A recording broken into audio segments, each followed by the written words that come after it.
What's going on YouTube? Today we're taking a look at my Arsenal Bulgarian SLR107F. This is an AK variant chambered in 7.62 by 39, and it has the polymer side folding stock. And I've made a few modifications to the weapon, but I'll start with just an overview of the gun. It's got a AK-74 style brake, muzzle brake, which is pretty good for reducing the recoil. Bayonet lug, the rear lug on the gas block, which is for a grenade launcher, which we don't have. It's got a 90-degree gas block, which is seen on all the AK-100 series. And it's got polymer hand guards. These are made in the USA. Here's the latch for the folding stock. The folding stock's pretty easy to operate. You just push here and it'll fold over, snap into place. And there's a button right here that you can push, and it'll the stock will fold out, and you just push it down and it locks into place. It's very solid. This polymer folding stock, it's the Warsaw packed length, so it's the kind of shorter of the two lengths that you'll see. But I'm kind of a short guy, and it's fine for me. So I haven't had any problems with the stock. It's really nice, and it folds up in a nice package. I mean, that's the good thing about this folding stock is you can fold it up and you have a small package. It's easier to conceal or get in and out of your car with, and it's quick to deploy and makes a nice stock. As I said, this is the I don't know if we can read that, but it's the 107F 7.62 by 39, made in Bulgaria. And there's the Arsenal marking, Las Vegas, Nevada.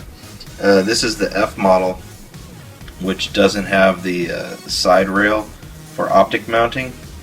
They have another model, the 106FR, and the F stands for folding, the R would stand for the rail on the side. But it doesn't. This doesn't have that. But the receiver is a 1mm stamped steel receiver. You can see right there, it's got the plate welded in, the reinforcement for folding stock. Any AK that has a folding stock should have this plate welded in right underneath where the pistol grip meets the receiver. That's so that if you drop the gun with the stock folded, it's just a reinforcing plate. Obviously, you can see I've made some modifications to the rifle. I replaced the top cover with the Texas Weapon Systems dogleg scope mount. This is the Gen 2 version. It's the current version that they're selling. And this is an aluminum railed, Picatinny railed top cover that you punch out your rear sight leaf, and it pops into there, and it replaces your top cover and gives you rail space for mounting optics. And you also replace your rear what's that called, recoil spring guide rod, the rear part of it. You replace that with theirs, and that helps it to hold into place. It's very solid, and you can field strip the rifle and clean it and everything, and it still works. And on that, I have mounted the Primary Arms microdot MD07, and this is a really cool, cheap microdot. They sell them for $79, and it's a 3 MOA dot. It's got a decent battery life. I don't think it's as long as the aim points. From what I understand, the battery's supposed to last about 250 hours, which if you leave it running, that'd be 10 days. And that's probably true, because one time I left the optic on, and I was gone for 2 weeks. When I came back, the battery had was completely worn down. But the batteries are pretty cheap. You can find them pretty much anywhere at any like Walgreens or something. I think it's a common battery that's used in the wireless car entry battery and stuff like that. Also on here I have the Texas Weapon System 200 meter rear peep sight, and this is a must-have, I think, for the rail, unless you're running a scope or something. But with this rear sight leaf, or rear peep sight, you can stick that on your rail, and you have a usable backup irons. And when I put these on, I didn't even have to re-zero the rifle. They were right on. My aim was right on, and my group size went down from shooting the stock sights to this. My group size went down. I think I was shooting like 4 or 5 inches at 100 yards with the stock irons, and when I put this on, it went down to 2 or 3 inches. So these are a really nice addition.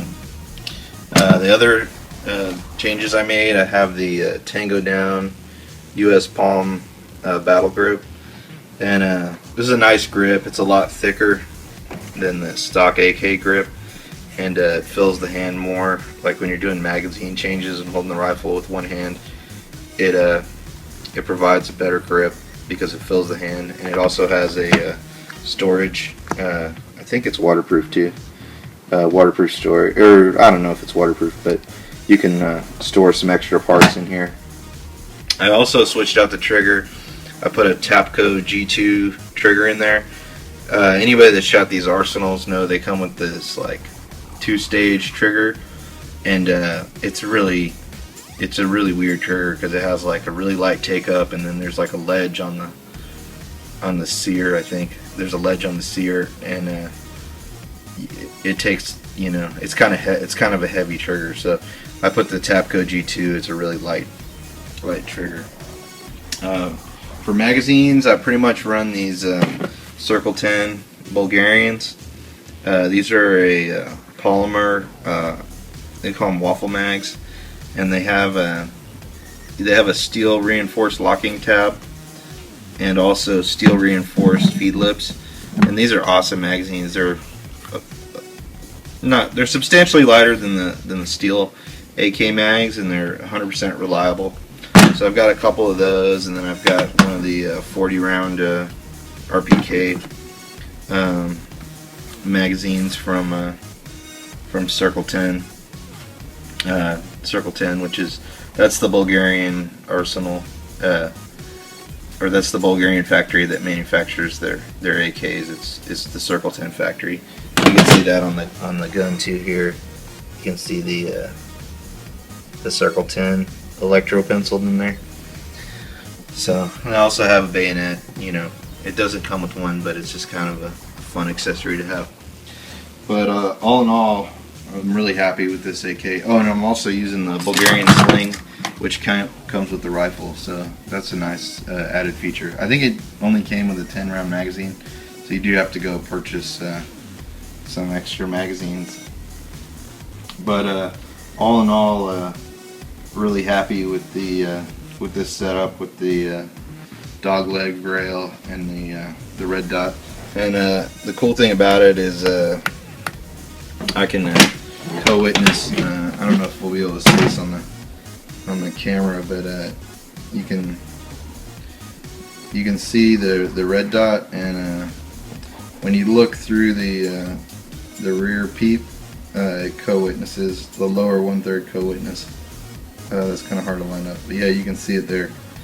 So if the red dot craps out on you, you can still use the iron sights. You can still see through the primary arms microdot. And this is the red dot that I recommend. I looked at some other small red dots, and some of them have the emitter. I don't know if I can show you this, but see on the diagonal, kind of, you can see on the diagonal lower right hand side, that's where the emitter is. Some of these red dots have the emitter on the bottom, and if it has that, you can't co-witness. So that's why I recommend the Primary Arms microdot for this kind of setup with the Texas Weapon System rail. So all in all, this rifle's awesome. It's got a Bulgarian-made hammer forged chrome line barrel, and it's been very accurate. Especially the biggest improvement was like the 200-meter rear peep, because that shrunk my group size dramatically, and then the red dot's just a bonus, and you know, that helps with the accuracy too. And it also helps when you're shooting in weird positions, or sometimes if you're shooting weak side, the red dot helps you to be able to get on target when you're not in your normal shooting position. But all in all, it's a really cool rifle. Anyways, thanks for watching. If you guys have any comments or questions, just hit me up below and comment, rate, and subscribe. Thanks guys. Talk to you later. Bye.